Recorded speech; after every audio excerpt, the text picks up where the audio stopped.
cho một nơi hoang ca mà thấy vui được mọi nhà. Từng lời ca vang lên như rộn rã, rồi ngàn điều ước lấp lánh thắp sáng biết bao đam mê, chẳng những hướng trong tay khi xuân tươi đem nước về. Rồi như thế đến trong tâm hồn, quên đi bao lo muộn phiền, nào cùng hát khúc ca đón xuân này. Cho ta bát ngoan và mời từng đỉnh cao cùng nhau vươn tới.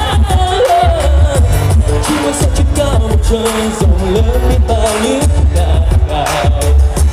Tương lai đi trên con đường nào để làm sao không mất những ước ao.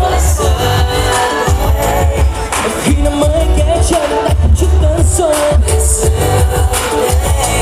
ta hát vang tiếng vỗ bao năm đi qua để cho một nơi hoa